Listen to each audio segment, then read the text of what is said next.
Hello guys नोंथांमोनखौ आंनि बे डिबि creation YouTube चेनेलाव मोनसे गोदान भिडिअजों बरायनाय जाबावबाय। दिनै आं बे भिडिअनि गेजेरजों नोंथांमोननो फोरमायनो सानदों जोंनि बर'नि सासे जोबोद मुंदांखा आरो जोबोद टेलेन्टेड एक्ट्रेस आब' मासुम ब्रह्मनि सोमोन्दै।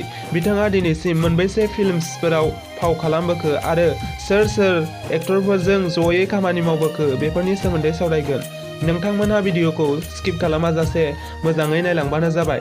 थ'दो बिदिब्ला गोबाव खालामाजासे भिडिअखौ स्टार्ट खालामनोसै।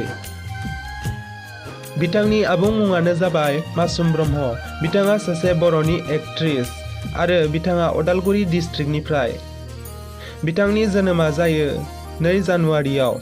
दायो बिथाङा हाबा जानानै बङाइगाव डिस्ट्रिक्टआव फैयो।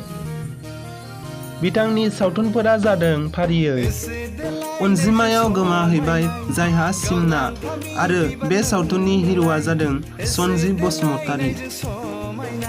बेनि उनाव लावथाइनि सिमां बे सावथुना 2008 मायथाइयाव रिलिज जायो मिलन बर'नि प्रडिउस खालामनायाव आरो बे सावथुननि हिर'आ जादों दिलीप बसुमतारी। आरो बेनि उनाव बिखा गावो खुगाया गेवा बे सावथुना 2009 मायथाइयाव रिलिज जायो प्रबिन गयारीनि डिरेक्सन होनायाव आरो बे सावथुननि हिर'आ जादों दिलीप बसुमतारी। आरो बेनि उनाव सांग्रेमा आरो बे सांग्रेमा मुभिनि हिर'आ जादों राजिब ब्रह्म। बेनि उनाव दिल्ली टू बड'लेण्ड बे मुभिया 2010 मायथाइयाव रिलिज जायो सपन कुमार ब्रह्मनि डिरेक्सन होनायाव आरो बे सावथुननि हिर'आ जादों सुखबीर। आरो बेनि उनाव सिमां ए टेल अफ लाइफ बे मुभियाबो 2010 मायथाइयावनो रिलिज जायो दीपक कुमार रामसियारिनि डिरेक्सन होनायाव आरो बे सावथुननि हिर'आ जादों दिलीप बसुमतारी। आरो बेनि उनाव दोरफो दोरफो बे दोरफो दोरफो मुभिया 2011 मायथाइयाव रिलिज जायो आरो बे मुभिनि हिर'आ जादों राजिब ब्रह्म। आरो बेनि उनाव नोंनि अननायाव बे मुभियाबो 2011 मायथाइयावनो रिलिज जायो आरो बे मुभिनि हिर'आ जादों सुखबीर कार्जी। आरो बेनि उनाव बारहुंखा बे मुभिया 2011 एबा 12 मायथाइयाव रिलिज जायो आरो बेनि हिर'आ जादों सुखबीर कार्जी। आरो बेनि उनाव गोजोन संसार नागिरनानै आरो बे मुभिनि हिर'आ जादों राजिब ब्रह्म।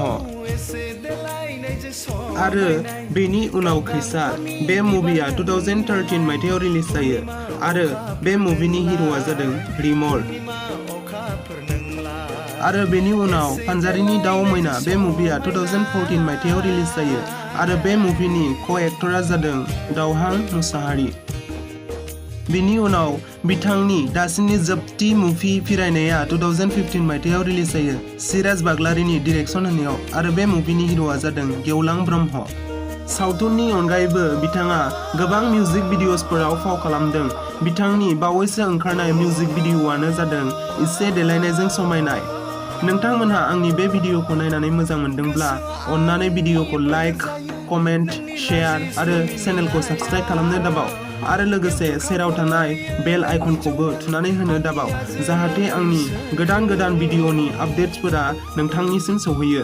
बेबायदिनो आङो बे चेनेलाव जोंनि बर'नि फावखुंगुर आरो फावखुंग्रिफोरनि सावथुनफोरनि फारिलाइ बानायनानै होबाय थागोन।